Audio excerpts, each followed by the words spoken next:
નમસ્કાર બધાને. હું શૈલેષ ઝોલા આપ સર્વનું ફિઝિક્સ યુનિટના નવા લેક્ચરમાં સ્વાગત કરું છું. લાસ્ટ લેક્ચરમાં આપણે ખૂબ જ મહત્ત્વની થિયરીનો અભ્યાસ કરેલો છે. તમામે તમામ સમીકરણ આપણે સાબિત કરેલા છે, બરાબર છે. અને સમીકરણ થોડાક અટપટા પણ છે, એવું નથી કે ઇઝી છે, થોડાક અટપટા છે યાદ રાખવા માટે. હવે આ બધી વસ્તુ તમને તો જ યાદ રહેશે. મેં તમને ત્યારે કીધું હતું વસ્તુ બહુ ઇઝી છે, બહુ જ ઇઝી છે. જસ્ટ ખાલી એક જ વસ્તુની જરૂર છે, રિવિઝન, બરાબર છે. તમે જો સૂત્રપોથી બનાવી હશે અને સૂત્રપોથીને ફોલો કરતા હશો તો તમને એનો મેક્સિમમ બેનિફિટ મળતો હશે. જે લોકોએ સૂત્રપોથી બનાવી છે એને કદાચ આ વસ્તુ સારી રીતે સમજાતી હશે કે હું શું બોલું છું. હજુ સમય છે તમારી પાસે. હજુ તમે જો સૂત્રપોથી ના બનાવી હોય તમારી ખુદની, બરાબર છે, તો હજુ સમય છે, બનાવી લો. તમે કોઈ પણ સબ્જેક્ટમાં તમારી સૂત્રપોથી બનાવી શકો છો. અને બને એટલું એમાં ટૂંકમાં એવી વસ્તુઓ લખવી કે જે તમને યાદ રહેવા માટે થોડીક અઘરી પડતી હોય, અથવા તમને સમજાતી ના હોય, અથવા એવું બનતું હોય કે તમને અઘરી લાગતી હોય. પણ જેમ જેમ જેમ જેમ જેમ એ રિવિઝન કરશો, વાંચશો, એટલે સૂત્રપોથીમાં લખેલી વસ્તુ ધીમે ધીમે ધીમે તમને હળવી લાગતી લાગશે, ઇઝી લાગતી લાગશે. અને જ્યારે કોઈ દાખલો પૂછાશે ત્યારે તમે ફટાક દઈને વિચારી શકશો કે ભાઈ આ ક્વેશ્ચનમાં આ સૂત્ર આધારિત અથવા આ ટોપિક આધારિત આપણે ગણતરી કરવાની છે. વિચારો તમે કે તમે જીનીટની એક્ઝામ આપવા જાઓ છો અને કેટલા બધા ચેપ્ટર્સ, ફિઝિક્સમાં કેટલા ચેપ્ટર્સ હશે, કેમિસ્ટ્રીમાં કેટલા હશે, બાયોલોજીમાં અથવા મેથ્સમાં કેટલા બધા હશે, અને એમાંથી તમારે ફટાક દઈને મગજમાં દોડવું જોઈએ કે ભાઈ ચલો આ ચેપ્ટરનો દાખલો છે, આ રીતે કરવાનો છે, સરે આમ શીખવાડેલું છે, આપણે આ ફોર્મ્યુલા યુઝ કરવાનું છે. આ બધી વસ્તુ તો જ થાય કે ભાઈ આપણે સૂત્રપોથી બનાવી હોય, એનું વ્યવસ્થિત રિવિઝન કર્યું હોય.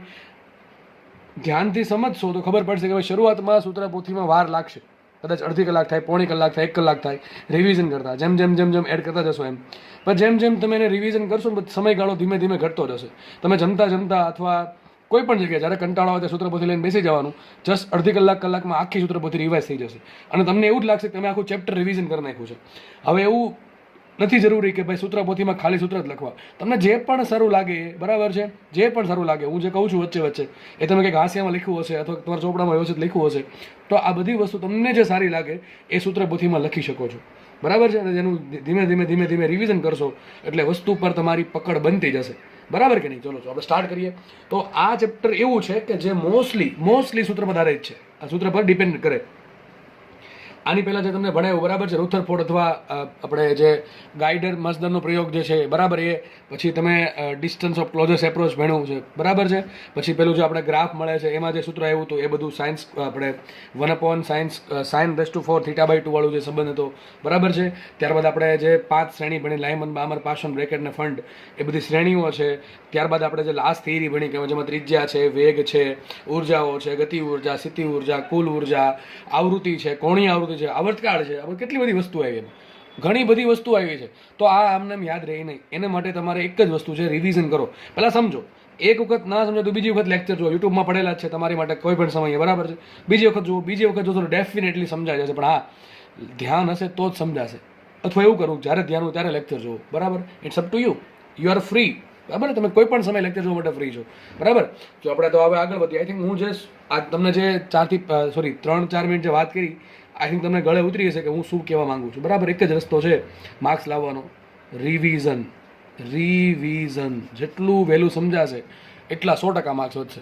જેટલું મોડું સમજાશે છેલ્લે એક જ રસ્તો હશે, સર હવે ડ્રોપ લઈએ કે બીજું કાંઈ કરીએ, કે હવે જે સપના હતા એ ભૂલીને કંઈક હવે નીચા જે બ્રાન્ચ, ટૂંકમાં જે જેને પસંદગી હોય, જેના સપના હોય હવે એ સિલેક્ટ કરીએ, બરાબર. ઇટ્સ અપ ટુ યુ, બરાબર. હું તો તમને સાચી સલાહ આપું છું. સલાહ જેટલી વહેલી માનશો એટલો બેનિફિટ થશે, મોડી માનશો તો એનો એવો કંઈક બેનિફિટ થશે. નહીં માનો, ઘણાને કંઈ ફરક જ નહીં પડતો, તો કંઈ વાંધો નહીં ફરક પડતો, તો અમને પણ ફરક નહીં પડતો, બરાબર છે. ચલો તો આપણે આગળ વધીએ.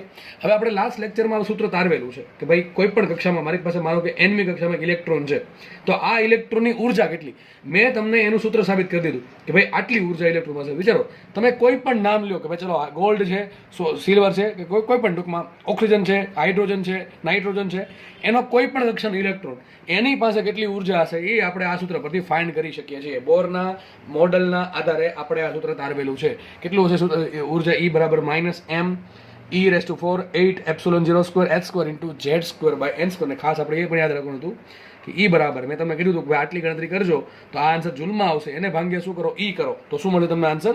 ઇલેક્ટ્રોન વોલ્ટમાં મળશે. જે લોકોએ કર્યું છે ને કદાચ આવો આંકડો મેળવ્યો છે, માઇનસ એમને રાખો 13.6 z²/n². આ ખાસ યાદ રાખવાનું છે, બરાબર. તો આ વસ્તુ આપણે ભણેલી છે. હવે આજે આપણે બોરનો અધિતર્ક નંબર 2 વિચારવાના છીએ, એના વિશે વાત કરવાના છીએ. તો બરાબર છે, તો આપણે આગળ વધીએ. જેમાં મારે આ સૂત્રની જરૂર પડશે એટલા માટે લખ્યું છે અહીંયા. ઓકે, હવે બોરનો અધિતર્ક 2 શું હતો બધાને યાદ હોવો જોઈએ, ફરજિયાત યાદ હોવો જોઈએ. આ થિયરી તમારા બોર્ડમાં પણ પૂછાય કે બોરના પરમાણુ મોડલનો અધિતર્કો જણાવો, 2 માર્ક્સમાં 2 સેન્ટેન્સ. બરાબર છે, તો બોરનો અધિતર્ક બીજો શું હતો કે જ્યારે ઇલેક્ટ્રોન ઊંચી કક્ષામાં છે, ટૂંકમાં વધારે ઉર્જાવાળી કક્ષામાં છે, એમાંથી કૂદકો મારીને, એટલે કે ફિઝિક્સની ભાષામાં કેવું તો સંક્રાંતિ કરીને નીચી ઉર્જાવાળી કક્ષામાં આવે ત્યારે આપણને કંઈક તરંગ આપશે. તો એ તરંગની તરંગ લંબાઈ અથવા એ તરંગની આવૃત્તિ કેટલી હોય એ મને કોણે આપ્યું? બોરના અધિતર્ક 2 આપ્યું. અથવા એમ કહી શકો કે માનો કે ઇલેક્ટ્રોન બીજી નીચેની કક્ષામાં છે અથવા નીચી ઉર્જાવાળી કક્ષામાં છે, એમાંથી એને સંક્રાંતિ કરીને ઊંચી કક્ષામાં એટલે કે વધારે ઉર્જાવાળી કક્ષામાં જવું હોય તો એને ઉર્જાની જરૂર પડશે. અને આ ઉર્જા કઈ રીતે મળશે? આપણે ફોટો ઇલેક્ટ્રિક અસર ભણેલા છીએ. આ ઉર્જા મળશે એને તરંગ સ્વરૂપે. તો જે તરંગની ઉર્જા એટલે કે જે તરંગ આપણે એના પર આપાત કરશું એ તરંગની તરંગ લંબાઈ કેટલી હોવી જોઈએ અથવા એ તરંગની આવૃત્તિ કેટલી હોવી જોઈએ એ વસ્તુ બોરે કીધેલી છે. બરાબર, તમે કોઈ પણ એક લઈ શકો છો. તો નીચેમાંથી ઉપર જવું હોય તો ઉર્જાનું શોષણ કરવું પડે, તરંગનું શોષણ કરવું પડે. બરાબર છે. જ્યારે ઉલટું છે, વધારે ઉર્જામાંથી નીચી ઉર્જામાં આવે ત્યારે ઉલટાનું શું મળે આપણને? સામેથી તરંગ મળશે, એટલે કે તરંગની ઉર્જા મળશે, એટલે કે આવૃત્તિનું અથવા લેમડા તરંગ લંબાઈનું કંઈક આપણને તરંગ મળશે. માની લે બે સરખું છે, બે માં કંઈ ફરક નથી. બરાબર છે, તમે પહેલી કક્ષામાંથી બીજી કક્ષામાં જવા દો તો કંઈક ઉર્જા આપવી પડશે, એનાથી ઉલટું બીજીમાંથી પહેલીમાં લાવો તો આપણને સામેથી ઉર્જા મળશે. બે સરખી જ હોય, જસ્ટ ખાલી ખબર શું પડે? એકમાં ઉર્જા આપવી પડે ને એકમાં સામેથી ઉર્જા મળે, પણ બે ઉર્જાનું મૂલ્ય કેટલું સરખું જ હોય. સમજ પડે કે ન પડે? પહેલી કક્ષામાંથી ઇલેક્ટ્રોન બીજી કક્ષામાં જવા દેવું હોય તો કંઈક આપણે ઉર્જા આપવી પડશે, એનાથી ઉલટું બીજીમાંથી જો પહેલી કક્ષામાં આવે તો આપણે સામેથી ઉર્જા મળશે. બે કેસમાં ઉર્જા કેવી મળે? ટૂંકમાં આપણે જે ઉર્જા આપવી પડે એ અને જે ઉર્જા મળે બેના મૂલ્ય કેવા હોય? સરખા હોય. જસ્ટ ખાલી ફરક ક્યાં છે? એકમાં એક વખતે ઉર્જા આપણને મળશે ને એક વખતે આપણને ઉર્જા આપવી પડશે. તો બોરે શું કીધું? સૂત્ર શું આવશે કે ભાઈ માનો કે આ એક આ ન્યુક્લિયસ છે, સમજો આ ન્યુક્લિયસ છે. આ ન્યુક્લિયસની આજુબાજુ ઘણી બધી કક્ષાઓ છે. એમાં કોઈ નજીકની કક્ષા છે અને મેં સિમ્પલ નામ આપ્યું Ni, અને ઉપરની કોઈ કક્ષા છે એને નામ આપ્યું Nf. સમજ ન પડે તમે સમજ ન પડે તો તમે આને N1 N2 નામ આપી શકો છો. બસ જસ્ટ મેં મારી સરળતા ખાતર મેં નામ આપી દીધા Ni ને Nf. Nf છે એ ઊંચી કક્ષા છે, Ni છે એ નાની કક્ષા છે. બરાબર છે. આપણે હવે કંઈક એવું વિચારીએ ભાઈ ઇલેક્ટ્રોન, અહીંયા જે ઇલેક્ટ્રોન દોરો છે, આ ઇલેક્ટ્રોન સંક્રાંતિ કરીને માનો કે નીચી ઉર્જાવાળી કક્ષામાં આવે છે. તો મને એમ વિચારીને કહો કે ભાઈ આ જે ઇલેક્ટ્રોન ઊંચી કક્ષામાંથી નીચી કક્ષામાં આવ્યો તો સામે આપણને ઉર્જા મળશે કે ઉર્જા આપવી પડશે? તો ડેફિનેટલી તમારો આન્સર શું હશે કે ઉર્જા મળશે. એ ઉર્જા આપણને મળશે તરંગ સ્વરૂપે. તો જે તરંગ મળશે એની તરંગ લંબાઈ અથવા ઉર્જા કેટલી હોય? એનું સૂત્ર શું હતું કે ભાઈ આ કક્ષામાં રહેલા ઇલેક્ટ્રોનની ઉર્જા કેટલી? EF. ધ્યાનથી સમજો, આપણે શીખી ગયા છીએ. આ કક્ષામાં જે ઇલેક્ટ્રોન છે એની ઉર્જા કેટલી? EF માઇનસ શું કરવાનું? આ જે કક્ષામાં આવ્યો એની કેટલી ઉર્જા હશે? EI. બરાબર શું હશે? બરાબર હશે HF અથવા હશે hc/λ. વાત થઈ ગઈ પૂરી. બસ આવું જ બોરે કીધું હતું. બરાબર છે. ચલો આપણે ઘડીક આપણે HF ને સાઈડમાં રાખીએ તો આવું લખી શકાય EF બરાબર EI પ્લસ HF. ના લખાય? અરે ભાઈ આમે સમજાય. જો અહીંયા એની પછી કુલ ઉર્જા હશે, એમાં બે કામ કરે છે. એક કામ શું કરે છે કે ભાઈ ઊંચી કક્ષામાંથી નીચી કક્ષામાં આવે છે. હવે એ કંઈક કરવા માટે કંઈક ઉર્જાની જરૂર પડશે કે નહીં પડે? બરાબર છે. અને બીજું શું કરશે? એ સામે આપણે તરંગની કંઈક ઉર્જા આવે. તો એ જ વસ્તુ થઈ કે પહેલા ઉર્જા હતી અને બે ભાગ પડે. એક તો આપણને EI મળશે ને એક મળશે HF. EI ક્યાં હશે? એની પાસે હજી કંઈક ઉર્જા હશે એ, અને બીજું શું હશે? HF જેટલું તરંગ સામેથી આપશે. તો તમે જે પણ રીતે યાદ રાખો એ રીતે તમારે યાદ રાખવાનું છે. બરાબર છે. બોરનો અધિતર્ક 2 આવો કંઈક આવો હતો કે ભાઈ ઇલેક્ટ્રોન, ધ્યાનથી સમજો ભાઈ, ગોખશો તો પ્રોબ્લેમ થશે. ધ્યાનથી સમજો. માનો કે ઇલેક્ટ્રોન આ કક્ષામાં છે, એની પાસે કેટલી ઉર્જા હશે? EF હશે.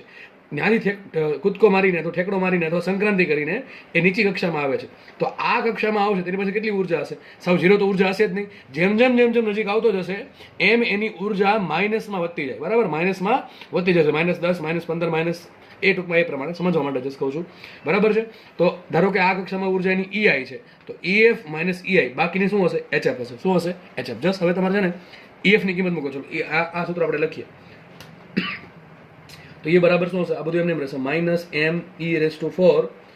8ε0² આ કોઈ પણ તત્વ હશે એનું ઝેડ કંઈક હશે. ચલો ઝેડ મૂકી દે, Z² છેદમાં કઈ કક્ષા છે? NF ની કક્ષા. તો શું આવશે? અહીંયા N ની જગ્યા આવશે NF. આપણે કોની કિંમત મૂકી? EF ની કિંમત. કોની મૂકી છે? EF ની. બરાબર છે. Just a minute. ઓકે, ચલો આગળ વધીએ, માઇનસ કરીએ. ચલો ઇલેક્ટ્રોન આ કક્ષામાં આવ્યો, નીચેની કક્ષામાં આવ્યો, તો ત્યાં કેટલી ઉર્જા હશે? તો જસ્ટ ખાલી તમારામાં કિંમત મૂકવાની છે. બદલશે શું? ખાલી N બદલશે. ઉપર N કેટલું હતું? NF હતું. અથવા તમે N1 N2 જે લખ્યું હોય અહીંયા નીચેની કક્ષામાં N કેટલું છે? NI છે. બસ બાકી બધું એનું રહેશે. -me⁴ 8ε0² h²/ni² is equal two શું આવશે? HF આવશે અથવા શું આવશે? hc/λ. શું આવશે? HF અથવા HC બાય લેમ્બડા. ચલો આગળ વધીએ. હવે જો અહીંયા માઇનસ છે, આ માઇનસ માઇનસ પ્લસ થઈ જશે, કે કોમન નીકળશે. કોમન શું નીકળશે? કે આવું પદ નીકળશે કોમન. me⁴ z² છેદમાં 8ε0² h² અને કાઉન્સમાં વધશે. આ માઇનસ માઇનસ પદ અહીંયા લખું છું, ni² માઇનસ આવશે nh² બરાબર શું આવશે? HC/લેમ્બડા. આટલું એવું ઘડીક આપણે તમે HF લખી શકો ને HC બાય લેમ્બડા લખી શકો, કોઈ પણ લખી શકો. ચલો આગળ વધીએ. હું નેક્સ્ટ પેજમાં ગણતરી કરું છું આની. એક પેજ લઈ લઈએ આપણે. ચલો આ વસ્તુને લખીએ તો જુઓ સમજ પડી. હવે એક કામ કરો, જુઓ ઘડીક આપણે આને પકડીએ. જો આને આટલા પદને પકડીએ તો મારે 1/λ કરતા બનાવવું. ટૂંકમાં HC ક્યાં જતું? છેદમાં. તો અહીંયા કંઈક આવું આવશે, me⁴ z² છેદમાં 8ε0². અને જો આ h અહીંયા આવશે ને h² એટલે થઈ જશે h³ અને c પણ અહીં નીચે આવી જશે તો થઈ જશે આવું. કાઉન્સમાં શું વધશે? 1/ni² minus 1/nf² is equal to 1/λ. Sir આવું કંઈક મળ્યું બરાબર? આવું કંઈક મળ્યું મને બરાબર છે? આવું કંઈક મળે છે આપણને. સર હવે શું કરવાનું? હવે હું તમને એક વસ્તુ કહું, તમારું કેલ્સીમાં આટલાનો આન્સર લાવજો. તમારા કેલ્સીમાં આ જે પદ છે ને, એમ એટલે ઇલેક્ટ્રોનનું દળ છે, ઈ એટલે ઇલેક્ટ્રોન, આપણે ટૂંકમાં ઈ એટલે શું લઈએ? ચાર્જ લઈએ છીએ. કેટલો મૂળભૂત ચાર્જ? 1.6 10⁻19. ઝેડ એમને રહેવા દો, 8 વડે ભાંગો. ε0 શું લઈએ? 8.85 10⁻12 અને h લઈ લો 6.625 10⁻34 અને c લઈ લો શું? 3 10⁸. આ બધી કિંમત મૂકશો ને તો એનો આન્સર તમને મળશે r જેટલો. કોણ જેટલો? r. ઘણા કહેશે r શું હતું? અરે ભાઈ r આપણો જૂનો r કયો? રીડબર્ગ અચળાંક. શું હતું? રીડબર્ગ અચળાંક. કેટલી કિંમત મળે? લગભગ 1.09 10⁷ મીટર ઇન્વર્સ. આવું કંઈક તમને શીખવાડેલું છે. તો સર આવું કંઈક આપણે ભણી ગયા છીએ. શું આવ્યું? 1/ni² minus 1/nf² is equal to 1/λ into z². પાછા એમને રહેશે તો થોડુંક વ્યવસ્થિત લખું, તમને કંઈક યાદ આવશે. 1/λ ઇઝ ઇક્વલ ટુ rz² કાઉન્સમાં 1/ni² માઇનસ 1/nf². સર આવું તો તમે ભણાવ્યું છે શરૂઆત. મારે ભાઈ દોસ્ત સાબિત કર્યું હતું આ બધું આના પરથી. સોરી, સાબિત નહીં કર્યું હતું, આના પરથી આપણે ઘણી બધી શ્રેણી ભણ્યા, 5 શ્રેણી. ત્યારે મેં તમને એવું કીધું હતું કે હું એક સમયે સૂત્ર સાબિત કરી દઈશ. એ સમય તમારે આવી ગયો, જોઈ લો બરાબર. મેં તમને કીધું હતું કે સૂત્ર આપણે ડાયરેક્ટ હવામાંથી નહીં વાપરીએ. અત્યારે જસ્ટ મેં જ્યારે શ્રેણી ભણાવી હતી તમને બરાબર છે, ત્યારે મેં ડાયરેક્ટ સૂત્ર ઉપાડ્યું હતું. ત્યારે એવું કીધું હતું કે હું સાબિત કરી દઈશ ને સાબિતી તમારી સામે છે બરાબર છે. તમારે જસ્ટ ખાલી સૂત્ર યાદ રાખવાનું છે. જો કે સર યાદ રહી ગયું છે, આના પરથી આપણે ઘણી બધી શ્રેણી ભણ્યા છીએ. પણ શ્રેણી ભણતા પહેલાં યાદ રાખવાનું, તમે જે પણ શ્રેણી ભણ્યા છો, લાયમન, બામર, પાસુન, બ્રેકેટ ને ફંડ, એ માત્ર ને માત્ર કોને લાગુ પડે છે? હાઇડ્રોજનને લાગુ પડે છે. અને આ સૂત્ર તમારે હાઇડ્રોજન માટે વાપરવું શું કરવું પડે? સિમ્પલ, z બરાબર 1 મૂકો તો કોને લાગુ પડશે? હાઇડ્રોજન પરમાણુને. કોને લાગુ પડે? હાઇડ્રોજન પરમાણુને. બરાબર કે નહીં? તો આજે સૂત્ર સાબિત થઈ ગયું બરાબર. સૂત્ર આ પ્રમાણે સાબિત થાય છે. અને આ જે કિંમત છે ને, આ કિંમત હવે વિચારો, દર વખતે આખું પદ લખવું બરાબર છે, me⁴ છેદમાં 8ε0² h³ ઇન્ટુ c. એના જગ્યાએ સિમ્પલ શું લખવું સારું લાગે? r લખવું સારું લાગે. અને બીજી વાત, પાછું આખું પદ કેવું છે? અચળ છે. આ કોઈ વસ્તુ બદલાતી હોય તો બી અલગ વસ્તુ છે, લખવી પડે બરાબર. આ z² સાઈડમાં રાખજો. બાકીની જે વસ્તુ છે me⁴ 8ε0 h અને c બધી વસ્તુ કેવી છે? અચળાંક છે. એટલે કેવી છે? અચળ છે. એટલા માટે આપણે લખી શકીએ એની જગ્યાએ r. તો r છે રીડબર્ગ અચળાંક. એક્ઝેક્ટલી એને r ઇન્ફિનિટી કહેવાય. શું કહેવાય? r ઇન્ફિનિટી બરાબર છે. પણ આપણે જસ્ટ તમે r યાદ રાખી શકો છો. અને બીજી વસ્તુ કહી દઉં, આ જે રીડબર્ગ અચળાંક છે એની કિંમત ડિપેન્ડ કરે પરમાણુ પર. કોના પર ડિપેન્ડ કરે? પરમાણુ, એટલે કે પરમાણુ ક્રમાંક પર ડિપેન્ડ કરે છે. તો સૂત્ર આપણે આવી ગયું. હવે માનો કે મારે આ સૂત્રમાં છે ને આવૃત્તિ શોધવી છે. શું શોધવી છે? આવૃત્તિ બરાબર. તો આવૃત્તિ કોની આવૃત્તિ મળશે? એને પહેલા આપણે ખબર સૂત્ર કે ભાઈ c બરાબર શું હોય? f into lambda. તો મને એમ કહો 1/λ બરાબર શું આવશે? 1/λ બરાબર આવશે f/c. શું આવશે? f/c. તો 1/λ બરાબર શું લખી શકું? f/c. તો લખાય f ભાગ્યા c બરાબર આખું પદ એમને rz² કાઉન્સમાં 1/ni² માઇનસ 1/nf². તો લખાય શું અહીંયા? f બરાબર શું આવશે? rc into z² 1/ni² minus 1/nf². આ સૂત્ર આમ પણ સાચું પડે. ઘણી વખત તમને ઓપ્શનમાં સૂત્ર પૂછે, ઘણી વખત તમને ઓપ્શનમાં સૂત્ર પૂછે કે નીચેનામાંથી કયું સૂત્ર હાઇડ્રોજન અથવા સોરી નીચેનામાંથી કયું સૂત્ર કે જ્યારે ઇલેક્ટ્રોન વધારે કક્ષામાં, વધારે ઉર્જાવાળી કક્ષામાંથી નીચી કક્ષામાં આવે બરાબર છે, ત્યારે તરંગ લંબાઈ આપે તો સૂત્ર આવશે 1/λ=r/z². જો મોટા ભાગના વિદ્યાર્થીઓને શું ભૂલ પડે ખબર, આ z² ભૂલી જાય, કારણ કે બોર્ડમાં તમારે ખાલી આવું જ આવે 1/λ=r/(1/n²) હજી કહું છું એ ખાલી કોને લાગુ પડે, હાઇડ્રોજનને.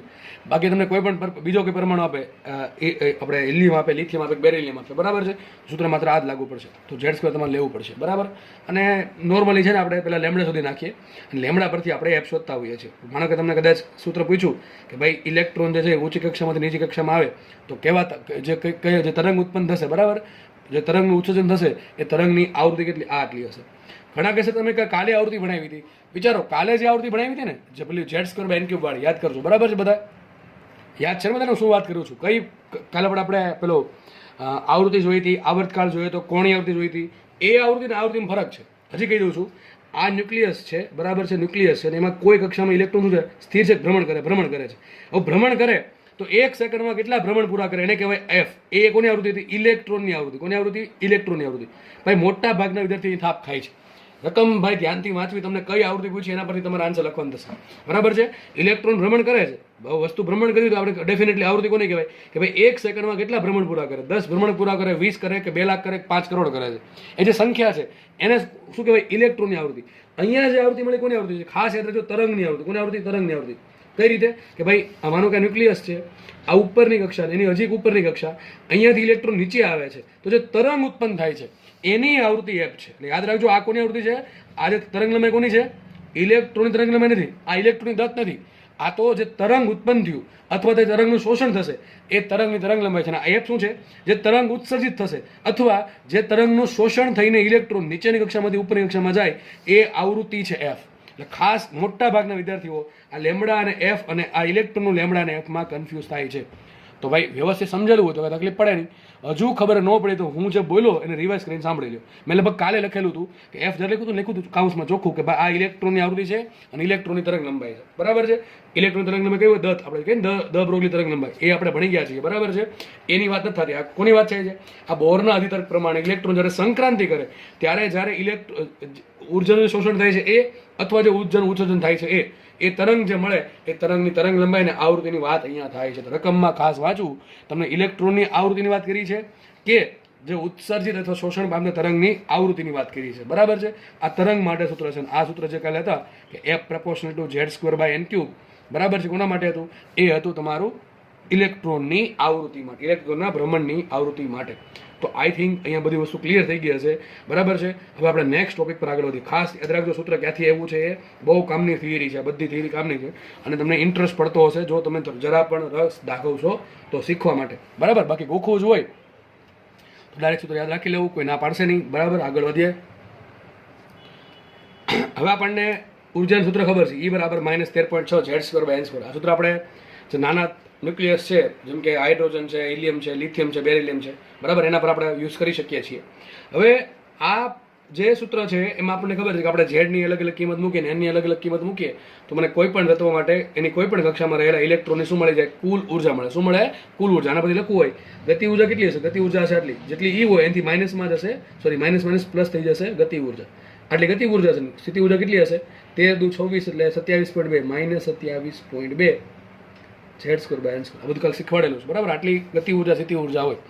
હવે છે ને આમાં જે ઉર્જાના આધારે છે ને જે કક્ષાઓ છે ને કંઈક નામ આપેલા છે, યાદ રાખજો. આને કહેવાય વર્ણપટ. શું કહેવાય? વર્ણપટ. વર્ણપટ એટલે એક રેખાકૃતિ પર બધી વસ્તુ દર્શાવવી. જેમ કે આપણે X-ray, UV, ultraviolet, gamma rays છે, રેડિયો વેવ્સ, માઇક્રોવેવ્સ, બધાને આપણે તરંગ લંબાઈના આધારે કે આવૃત્તિના આધારે કે ઉર્જાના આધારે એક લાઈન પર દર્શાવીએ ને એને કહેવાય આપણે ઇલેક્ટ્રોમેગ્નેટિક એટલે વિદ્યુત ચુંબકીય તરંગનો વર્ણપટ. એવો જ અહીંયા ઉર્જાનો વર્ણપટ છે, પણ કોને લાગુ પડે? કોઈ પણ પરમાણુ લાગુ પડે. ટૂંકમાં આપણે આ જે થિયરી છે એ નાના ન્યુક્લિયસ માટે ભણીએ છીએ, બરાબર છે. તમને મેં જસ્ટ અહીંયા તમારે સમજવાનું છે કે આપણે અહીંયા મેં છે ને હાઇડ્રોજન માટે મેં તમને વર્ણપટ દોરી દીધો, બરાબર. આ બધાને લાગુ પડે, પણ આ જે ઉર્જા છે માત્ર લાગુ પડશે હાઇડ્રોજનની. એક કામ કરીએ, આમાં હાઇડ્રોજન હશે તો Z = 1 મૂકી દઈએ.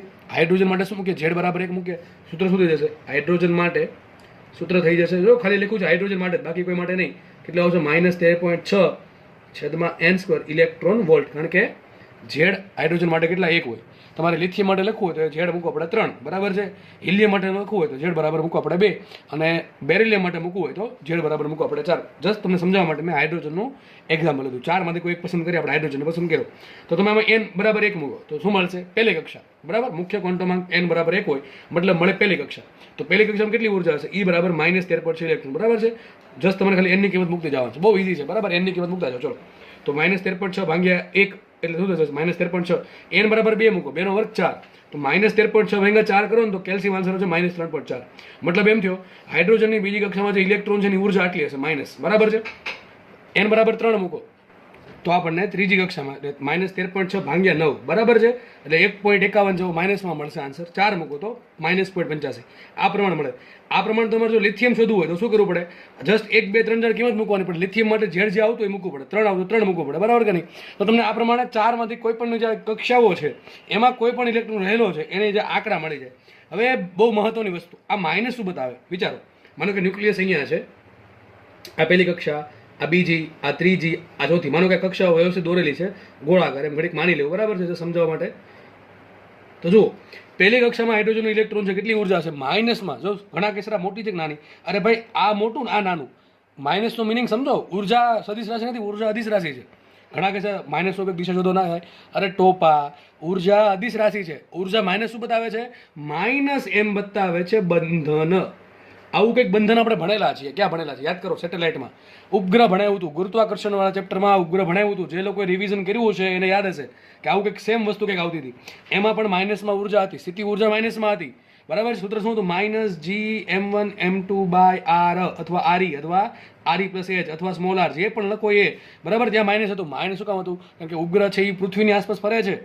માનો કે પૃથ્વી છે ને ઉપગ્રહ છે, ઇલેક્ટ્રોન છે, તો ફરે શું કામ છે? અરે પૃથ્વીનું ગ્રેવિટેશન છે ને એ ભલે થોડોક દૂર વહી ગયો ઉપગ્રહ, પણ હજી ગ્રેવિટીમાં જ છે, એટલે માટે ફરે છે, ટૂંકમાં બંધનમાં છે. તો માઇનસ શું બતાવે છે? યાદ રાખજો, ચોપડામાં હાસ્ય લખી નાખું કે આ સૂત્રમાં જે માઇનસ આવે છે, કુલ ઉર્જામાં માઇનસ આવે છે, એ શું બતાવે છે? આ જે માઇનસ આવે શું બતાવે છે? ઇલેક્ટ્રોનનું ન્યુક્લિયસ પ્રત્યેનું બંધન દર્શાવે છે. એક કામ કરીએ, હું અહીંયા n બરાબર ઇન્ફિનિટી મૂકું, એટલે બહુ મોટી સંખ્યા મૂકું તો ઇન્ફિનિટીનો સ્ક્વેર થઈ જશે પાછો વધારે ઇન્ફિનિટી, તો -13.6 ભાગ્યા બહુ મોટી સંખ્યાનો આન્સર લગભગ 0 જેવો આવશે. તો લખ્યું છે અહીંયા n બરાબર ઇન્ફિનિટી માટે 0 હશે. મતલબ શું થાય? વિચારો, બહુ ઘણો દૂર ઇલેક્ટ્રોન છે, ન્યુક્લિયસથી બહુ બધો દૂર ઇલેક્ટ્રોન છે. આ ઇલેક્ટ્રોન પર જે ન્યુક્લિયસનું જે બંધન છે કેવું હશે? ઓછું હશે. તો ઉર્જા કેટલી છે? 0 છે. સમજ પડે કે ન પડે? તો જો -13.6 -3.4 આમાં મતલબ એમ જો આ -13.6 ઉર્જા છે પણ માઇનસમાં, મતલબ કે વધારે બંધનમાં છે.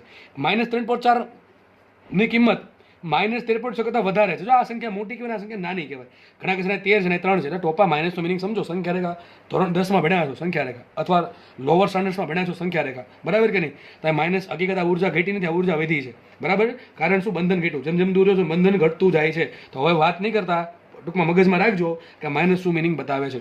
હવે કંઈક નામ આપેલા છે, યાદ રાખજો. ઘણી બધા છે ને નામ કન્ફ્યુઝ કરે છે. આને આ બધી જે કિંમત છે બધી ઇલેક્ટ્રોન વોલ્ટમાં લખી છે, મેં શેમાં લખી છે? ઇલેક્ટ્રોન વોલ્ટમાં, બરાબર. હવે બીજી વસ્તુ કે આ જે કક્ષાઓ છે ને, આ પેલી n બરાબર 1, આ n બરાબર 2, n બરાબર 3, n બરાબર 4, આ પ્રમાણે n બરાબર 5, 6, 7 બ્લા બ્લા બ્લા બ્લા છે. ક્યાં સુધી આવશે? ઇન્ફિનિટી સુધી કક્ષાઓ છે. ક્યાં સુધી કક્ષાઓ છે? ઇન્ફિનિટી સુધી કક્ષાઓ છે. કક્ષાઓ છે એમાં ઇલેક્ટ્રોન હોય એવું જરૂરી નથી, બરાબર છે. હવે જુઓ, ઘણી વખત છે ને n બરાબર 1 તમે કેમિસ્ટ્રીમાં કહેતા હો છો કે L, M ને N. યાદ રાખજો, આ પણ ઘણી વખત આવું પણ પૂછે કે ઇલેક્ટ્રોન કે ની કક્ષામાં છે. કે શું થાય? n બરાબર 1, L એટલે થશે n બરાબર 2, M એટલે થાય n બરાબર 3 ને N એટલે થાય n બરાબર 4. આઈ થિંક આવશે તમારે કેમિસ્ટ્રીમાં કદાચ આવતી હશે, બરાબર છે. મારે તો આવતી, તમારે આવતી નહીં, હવે ખબર નથી મને, બરાબર. જ્યારે હું ભણું ત્યારે આવું આવતું કે ભાઈ આ જે પહેલી કક્ષા છે ને K કહેવાય, બીજી કક્ષાને L કહેવાય, ત્રીજી કક્ષાને M કહેવાય, અને ચોથી કક્ષાને N કહેવાય. કદાચ કેમિસ્ટ્રીમાં આવતું હોય કે ના આવતું, યાદ રાખવાનું ફરજિયાત છે કે K, L, M, N, બસ. આગળ કંઈ નામ નથી, બરાબર. ઘણા છે ઝેડ સુધી લઈ જાય. અરે ભાઈ નથી, 4 સુધી જ નામ છે. K, L, M, N, O, P, Q, R એવું કંઈ છે નહીં, જસ્ટ ખાલી 4 સુધી જ નામ આપેલા છે. બાકી કેવા જોવાના નામ આપ્યા છે. આ પહેલી કક્ષાને કહેવાય ધરા અવસ્થા. શું કહેવાય? યાદ રાખજો, હવે કન્ફ્યુઝન થશે, બરાબર. પહેલી કક્ષાને કહેવાય ધરા અવસ્થા. બીજી કક્ષાને શું કહેવાય? પ્રથમ ઉત્તેજિત અવસ્થા. જો પ્રથમ ઉત્તેજિત છે, ઘણા આમ વિચારે પ્રથમ એટલે n બરાબર 1. અરે નહીં ભાઈ, ઉત્તેજિત છે. મતલબ કે અહીંયા ઉત્તેજિત, ટૂંકમાં અહીંયા પહેલી કક્ષામાં ઇલેક્ટ્રોન હોય ને ઉત્તેજિત કહેવાય નહીં. એ જ્યારે કૂદકો મારીને બીજી કક્ષામાં ગયો, બરાબર છે, તો એને કહેવાય પ્રથમ ઉત્તેજિત અવસ્થામાં સંક્રાંતિ કરી. તો બીજી કક્ષાને કહેવાય પ્રથમ ઉત્તેજિત અવસ્થા. ત્રીજી કક્ષાને કહેવાય દ્વિતીય ઉત્તેજિત અવસ્થા. ચોથી કક્ષાને કહેવાય તૃતીય ઉત્તેજિત અવસ્થા. પાંચમી કક્ષાને શું કહેવાય?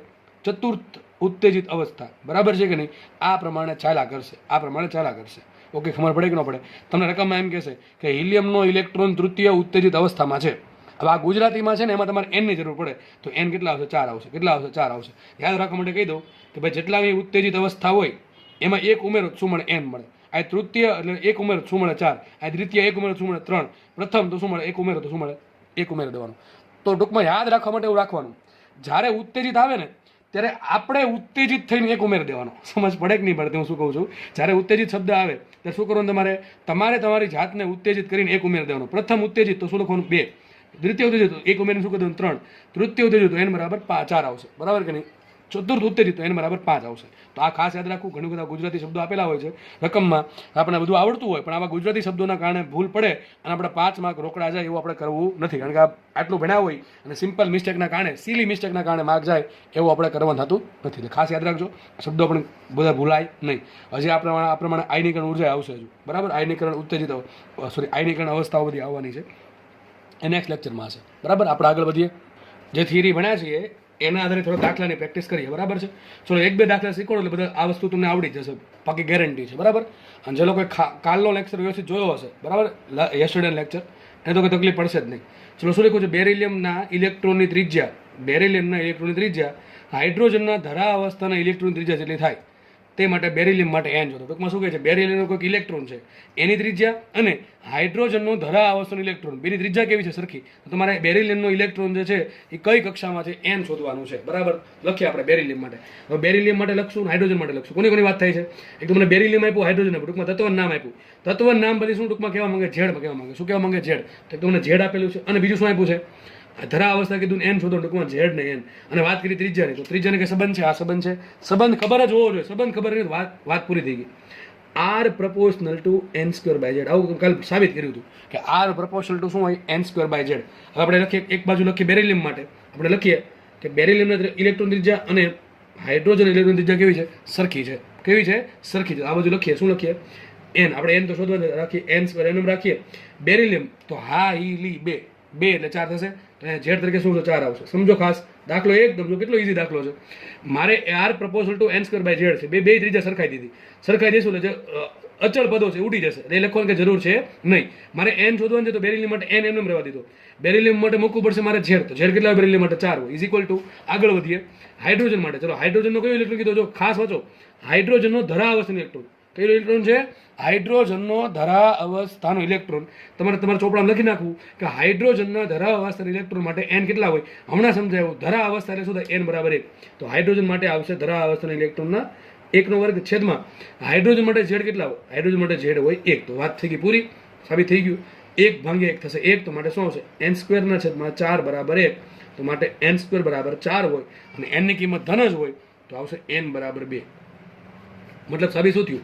મતલબ સાબિત એમ થયું છે કે બેરિલિયમનો બીજી કક્ષાનો ઇલેક્ટ્રોન અને હાઇડ્રોજનની પહેલી કક્ષાની ઇલેક્ટ્રોનની ત્રિજ્યા સરખી હોય. બસ વાત થઈ ગઈ પૂરી. બસ આટલું કહેવા માંગે છે. શું કહેવા માંગે છે? વિચારો કે બેરિલિયમનો બીજી કક્ષાનો ઇલેક્ટ્રોન અને હાઇડ્રોજનનો પહેલી કક્ષાનો ઇલેક્ટ્રોનની ત્રિજ્યા સરખી હશે. સૂત્ર કયું? R proportional to n²/z. બરાબર છે? n²h²ε0 πm/z². સૂત્ર હકીકત આખું એ છે, પણ આપણે જસ્ટ ખાલી આની જરૂર પડશે. બરાબર છે? આગળના ક્વેશ્ચનમાં એમ છે, બંનેના ઇલેક્ટ્રોનની ઉર્જાનો પણ ગુણોત્તર શોધો. ચલો ગુણોત્તર આવ્યું, ઉર્જા યાદ હોવી જોઈએ. ઉર્જા proportional to શું આવે? -13.6 z²/n². તો આપણે લખશું E proportional to z²/n². ચલો આ બાજુ લખીએ. શું કરવાનું છે? ઉર્જાનો ગુણોત્તર શોધવાનો છે. તો લખીએ બેરિલિયમ માટે શું આવશે સૂત્ર? બેરિલિયમ માટે ખાલી જસ્ટ પ્રપોર્શન લખો, બરાબર લખો, કે ફરક પડે નહીં, કારણ કે અચાનક વસ્તુ ઉડી જશે. ગુણોત્તર માંગ્યો એટલા માટે. તો ચલો ઝેડ બેરિલિયમ માટે ઝેડ કેટલા હોય? 4² છેદમાં બંનેના ઇલેક્ટ્રોન કયો? બેરિલિયમનો બીજી કક્ષાનો ઇલેક્ટ્રોન. તો બેરિલિયમ માટે n બરાબર કેટલા મૂકશું? બેરિલિયમ માટે n બરાબર મૂકશું 2. ત્યાં આવશે 2². સમજ પડે કે ન પડે? સમજ પડવી જોઈએ, બસ બીજું બધું ઘરે. તો 4² 16 ને 2² 4 એટલે શું આવશે? 4 આવશે. અને હાઇડ્રોજન માટે શું આંકડો આવશે? ચલો શોધી નાખીએ આપણે. હાઇડ્રોજન માટે ઝેડ 1 હોય તો 1² કરશું અને છેદમાં n. હાઇડ્રોજન માટે n કેવો છે? ધરા અવસ્થા. શું આવશે? 1². તો પ્રપોર્શનલ તો આવશે 1. તો માંગુ છું બંનેના ઇલેક્ટ્રોનની ઉર્જા. તો બેરિલિયમનો જો બીજી કક્ષામાં ઇલેક્ટ્રોન છે એની ઉર્જા અને હાઇડ્રોજનનો જે પહેલી કક્ષામાં ઇલેક્ટ્રોન છે એની ઉર્જા. તો આની ઉર્જા કેટલી આવી? 4 ગુણ્યા કંઈક સમથિંગ હશે, બરાબર છે? પણ આપણે પ્રપોર્શનલ છે એટલે ચાલશે. 4/1 એટલે શું આન્સર આવશે? 4. મતલબ એમ થયો કે ભલે બેરિલિયમનો બીજી કક્ષાનો ઇલેક્ટ્રોન અને હાઇડ્રોજનના પહેલી કક્ષાના ઇલેક્ટ્રોનની ત્રિજ્યા ભલે સરખી હોય, પરંતુ બેરિલિયમના બીજી કક્ષાના ઇલેક્ટ્રોનની ઉર્જા હાઇડ્રોજનના પહેલી કક્ષાના ઇલેક્ટ્રોન કરતાં 4 ગણી, ટૂંકમાં શું સાબિત થયું? EB એટલે બેરિલિયમના બીજી કક્ષાની ઇલેક્ટ્રોનની ત્રિજ્યા કેટલી હશે? હાઇડ્રોજનના પહેલી કક્ષાના ઇલેક્ટ્રોન કરતાં 4 ગણી હશે. તમને 2 દાખલા નહીં પૂછે, કોઈ પણ એક પૂછશે, બરાબર? આ દાખલો મેં એક્સ્ટ્રા એડ કરેલો છે. ઓકે, તો આપણે આગળ વધીએ. નેક્સ્ટ દાખલો જોઈએ તો આ દાખલો જુઓ તમે, જીમાં પૂછાયેલ દાખલો. ચલો, કેવો ઇઝી દાખલો છે અને આમાંથી ઇઝી જ પૂછાય છે. હિલિયમની પ્રથમ ઉત્તેજિત અવસ્થા. જો હિલિયમની પ્રથમ, પહેલા હિલિયમ છે એટલે ઝેડ કેટલા આવશે? હિલિયમ માટે હા હિલી એટલે કેટલા આવશે? ઝેડ બરાબર 2 આવશે. પ્રથમ ઉત્તેજિત આવે એટલે ઉત્તેજિત થઈને એક ઉમેરી દો તો પ્રથમ એટલે શું થશે? n બરાબર 2. થઈ ગયું? વાત થઈ ગઈ પૂરી. ચલો, આટલી વસ્તુ બધી આટલી ખબર પડી ગઈ કે હિલિયમની પ્રથમ ઉત્તેજિત અવસ્થામાં રહેલા ઇલેક્ટ્રોનને મુક્ત કરવા, મુક્ત એટલે શું થાય? બંધનમાંથી છોડાવવો છે. ઇલેક્ટ્રોનને મુક્ત કરવા કેટલી ઉર્જા આપવી પડે? ચલો, સિમ્પલ દાખલો છે. સૂત્ર શું આવશે? E બરાબર -13.6 Z² ભાગ્યા n². તો મુખ્ય કિંમત -13.6 ઝેડ કેટલા? 2 નો વર્ગ છેદમાં n કેટલા? 2 નો વર્ગ. તો શું આવશે આન્સર? માટે E બરાબર આવશે -13.6 ઇલેક્ટ્રોન વોલ્ટ. મતલબ કે ઇલેક્ટ્રોન છે એની ઉર્જા, એની પાસે આટલી ઉર્જા છે, પણ કેવી છે? માઇનસમાં. માઇનસ શું બતાવે? જો બાકી જે સમજૂતી આપું છું, હું સમજૂતી બોલીને આપું છું. એ જે બોલું છું તમારા ચોપડામાં વ્યવસ્થિત તમારી ભાષામાં લખવાનું છે. અહીંયા ઉર્જા માઇનસમાં આવી. માઇનસ શું બતાવે? બંધન બતાવે. શું બતાવે? બંધન ઉર્જા. ઇલેક્ટ્રોનને મુક્ત કરવો હોય તો તમારે શું કરવું પડે? હમણાં વિચારો, હમણાં હતું ને કે ભાઈ n બરાબર ઇન્ફિનિટી કક્ષા હોય એમાં ઉર્જા કેટલી હોય? 0 હોય. કેટલી હોય? 0. તો મારે આને 0 ઉર્જા કરી દેવી પડે. જો એને ઉર્જા 0 થઈ જાય, આની કુલ ઉર્જા કેટલી થઈ જાય? 0 થઈ જાય, તો એ છેલ્લી કક્ષા એટલે કે અંતિમ, ટૂંકમાં ન્યુક્લિયસ છોડીને ભાગી જાય. સમજો ખાસ, આની ઉર્જા -13.6 છે. એ જો 0 થઈ જાય એટલે શું થઈ જાય? ઇલેક્ટ્રોન n બરાબર ઇન્ફિનિટી, મતલબ કે ન્યુક્લિયસ છોડીને ભાગી જાય, એટલે કે ન્યુક્લિયસના બંધનમાંથી છૂટી જાય, એટલે કે ઇલેક્ટ્રોન મુક્ત થઈ જાય. તો મારે શું કરવું પડે? આની જે કુલ ઉર્જા છે એ મારે 0 કરવી પડે. વિચારો, આ કેટલી? આ 0 ક્યારે થાય? અરે હું આને 12 થી +13.6 ઇલેક્ટ્રોન વોલ્ટ ઉર્જા આપું. કેટલી આપું? +13.6 ઇલેક્ટ્રોન ઉર્જા આપું તો ઇલેક્ટ્રોન છે એ મુક્ત થઈ જાય. વિચારો, તમારા ઓપ્શનમાં તમને -13.6 આપ્યું હોય અને +13.6 આપ્યો, તમે ટીક શું કરશો? તમારે ટીક કરવું પડે +13.6. શું માંગ્યું તમને શું કીધું છે? મુક્ત કરવા જરૂરી ઉર્જા. આ જરૂરી ઉર્જા 12 થી આપવી પડશે, એટલે પ્લસમાં જશે ભાઈ. 12 થી આપણે આપું માઇનસમાં નહીં હોય. આ માઇનસ શું બતાવે છે? ઇલેક્ટ્રોન બંધનમાં છે, એને મારે મુક્ત કરવો છે, તો 12 થી આટલી ઉર્જા આપવી પડશે. તમને ઓપ્શનમાં +13 આપ્યું હોય, -13 આપ્યું, તમારે ટીક શું કરવાનું છે? +13.6. તમને આ એમ પૂછ્યું હોત, દાખલામાં એમ પૂછ્યું હોય કે હિલિયમના પ્રથમ ઉત્તેજિત અવસ્થામાં રહેલા ઇલેક્ટ્રોનની ઉર્જા કેટલી, તો આ તમારે ટીક કરવું પડે. બરાબર છે? પણ મુક્ત કરવો છે તો વિચારો, મુક્ત કરવા માટે શું કરવું પડે? જેટલી માઇનસમાં છે એટલી પ્લસમાં સામેથી આપવી પડે, તો કુલ કેટલી થઈ જશે? E ટોટલ થઈ જશે કેટલી? 0. આટલી તો એની પાસે હતી, અને તમે પ્લસ આટલી આપશો તો થઈ જશે ટોટલ 0. એટલે શું થઈ ગયો? મુક્ત થઈ ગયો. શું થઈ જશે? મુક્ત થઈ જશે. બસ આ કહાની છે અને આ વસ્તુ યાદ રાખવાની છે. ચલો ફટાફટ આગળ વધીએ. લિથિયમ આગળ, જે આયન ટૂંકમાં ન્યુક્લિયસ બતાવે છે, એ લિથિયમ માટે ચતુર્થ ઉત્તેજિત અવસ્થા. ચલો, લિથિયમ છે તો n બરાબર કેટલા? ઝેડ બરાબર કેટલા આવશે? 3 આવશે. અને ચતુર્થ ઉત્તેજિત, તો ઉત્તેજિત થઈને એક ઉમેરી દેવાનું. શું આવશે? n બરાબર 5. બરાબર છે? ના અવસ્થાના ઇલેક્ટ્રોનનો વેગ v કેટલો આપ્યો? v બરાબર કંઈક મને આપ્યું x × c. તો મારે x શોધવા છે. બસ ખાલી તમારે સૂત્ર યાદ રાખવું પડે. તમને વેગના મેં ઘણા બધા સૂત્રો આપ્યા હતા, એમાંથી તમને કીધું હતું કે ભાઈ એક સૂત્ર એવું છે કે જેમાં વેગ આવે છે. બરાબર છે? સૂત્ર કયું હતું? CZ/137n. શું હતું? CZ/137n. જે લોકોને સૂત્ર યાદ હોય એને દાખલો આવડે, યાદ ના હોય દાખલો ના આવડે. ચલો, મુખ્ય કિંમત માટે v બરાબર c રાખો એમને. z કેટલા છે? z છે 3, તો આવશે 3/137 એમ આવશે. અને n બરાબર શું આવશે? n બરાબર આવશે 5. આવું થઈ ગયું? ન થઈ ગયું? હવે 137 × 5 એટલે 13 × 5 65 એટલે 650, અને પાછા આવશે બીજા 35 એટલે 685. તો આવશે 3/685 × c. ચલો સરખાવો. તો અહીંયા v બરાબર x છે, અહીં v બરાબર 3 × 685/c છે. તો શું આવશે? માટે અહીંયા આવશે x બરાબર 3/685. આવો કંઈક તમને ઓપ્શન આપેલા છે. તો વાત થઈ ગઈ પૂરી, દાખલો થઈ ગયો પૂરો. અને લેક્ચર પણ અહીંયા રાખીએ. નેક્સ્ટ લેક્ચરમાં જે દાખલા બાકી છે આપણે એનો વિગતે અભ્યાસ કરીશું.